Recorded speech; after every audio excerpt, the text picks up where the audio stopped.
Hi, everyone. Thank you so much for being here with me today. My name is Andrea Orrego, and I am the CEO and co-founder of Atelier, a home design app. Before I tell you what I actually do, why don't you let me know who you are and who's here with me? Let me know in the comments. Um, Hopefully, we have a mix of different populations and groups. Hopefully, we have some immigrants who are wanting to learn from my experience. Um, Maybe some people of color too who have faced struggles trying to build their businesses, and that's going to be part of my journey as well. I hope that we also have some allies trying to learn from my experience so that they can be better help to the community. And so let's dive right in. Like I said, my name is Andrea Orrego, and I am actually a third generation architect. So my background is in architecture. I moved to the States about 6 years ago, and I moved here right out of architecture school. However, the start for me wasn't as easy as I expected it to be, or as I was hoping it to be, because my immigration process took about a year and a half to fulfill. So for a year and a half, I wasn't allowed to legally work. I couldn't leave the country until my status was cleared. And the reason why I moved here was because I was married to an American citizen. And to me, that meant that I had to depend on somebody else 100%. Like I said, I was married. I was. And during this time was when the first cracks of our relationship started showing up. And the reason why I even bring this up is because it was because of this situation that seemed to be so in many ways that I resorted to even creating a business. So I knew I had to do something online for it to work out. At the moment, I didn't know what that could be. I thought about maybe refurbishing furniture, selling it online, maybe creating some home decor. So all I had back then was an idea of, what this potential business could be. So it ended up being a hybrid of a blog and an e-commerce shop that nobody ever even knew existed, because I had no background in business or trying to put a product out online. So thankfully, my work permit eventually came through, and I started working in architecture again.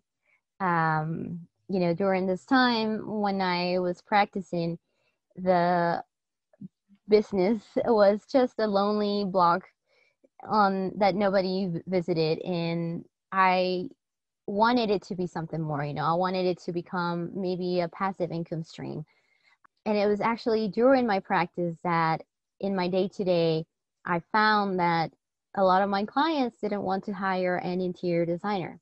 And the reason for this was because they enjoyed the design process. They wanted to go shopping, they wanted to choose materials, and I ended up creating 3D models for them and spreadsheets and all those things. So I realized if there was a tool that was simple enough for them to use, that would save them so much time, money, and effort. And they could change their minds as many times as they wanted. And that was my aha moment. I'm like, I found something that I wanted to build. And, for me, it was very important that this whole thing was based on 3 pillars, and that was design. It was also a community oriented, because back then I felt so lonely. I felt like I really didn't have anybody to turn to. So community was very important to me, and also empowerment, because the idea of this business was what helped me go through one of the hardest times in my life. So how do I even start, right? And that's when all I could do was turn to Craigslist. And this is my first takeaway. Even when things seem like, they're not going anywhere and there's not a solution, there always is a solution. There's always a way. You can always find resources. So I went to Craigslist. I pretended to be this big corporation trying to hire a software engineer, because I figured, nobody would want to talk to just a random person asking questions. So if I pretended to be a corporation hiring a software engineer, then they would want to come to me and explain to me what I had to do. And I got many answers from a lot of people from all around the world. And, this process really just helped me understand the scope of work of what I was getting myself into. I realized that this couldn't be a side project or a passive income stream. It needed to be a real thing. So I needed to be all in. So eventually I got to that point, and this is when the other aspects of my entrepreneurial journey started, and probably what you're here to learn. There are so many aspects of life that minorities and immigrants have to experience that aren't addressed in any startup book. Of course, when I was starting out, I read all the books, I took online courses, I went to networking events, I did the pitch competitions and all of that. And when I started actually pitching and going after the funding that I needed so that I could build this idea, I was always too early. I didn't have too strong of a team. And, even though I had people that were helpful to me, there wasn't really anybody in there that would, put skin in the game for me. And I say this now knowing a lot of people that have done that for me. But when I first started, it was hard for me to find that network. So the way the system works is to continue supporting what is known to work, which in most cases is not the immigrant and minority profile. And what do I mean by that? When investors are evaluating someone, they're looking for potential. So it's easier for them to see potential in someone that meets the criteria of another proven candidate, someone that's already done it before. So in order for us to fit that criteria, we need to get de-risked. And that means, we need to start showing more than just potential. We need to start showing numbers. So that's something that other demographics wouldn't do. But for us, this means that we have to build so much to get to that de-risk place, right? So it means that in order to find that person, that partner or investor or whoever it is, we need to show them that we're capable of doing something. And it's difficult not because we're not skilled enough, not because our product or business is not good enough, but because to get there, we need to build so many resources that we didn't have before to make us investable. So for the allies that are here, I'm going to try to break it down as much as I can, what this extra level of difficulty means for us. Creating a network to leverage access to resources. That means for us, we're starting from scratch. So this can be really hard, especially if English is your second language, especially if you're an introvert. I mean, where do you even start? You go to networking events, but when you're first starting out, it always feels like a sales pitch. And when you're meeting somebody, you don't want to sound salesy, and you want to be able to deliver value so that they want to be there with you, So how do you do that if you feel like you don't have anything to offer to them? That is very hard for you. And I was able to do it over time, going to many things and having done many steps to get to that point. And, when you're an immigrant, you're constantly hustling. So you're usually in survival mode. Hopefully, the reason why you moved here gave you more than a start from scratch. But for many of us, that's not the case. For many of us, we have 2 jobs already, and we're trying to get something done in a 2-hour break or staying up late. And we don't have MacBook Pros. Sometimes we don't even have the technical background, like in my case.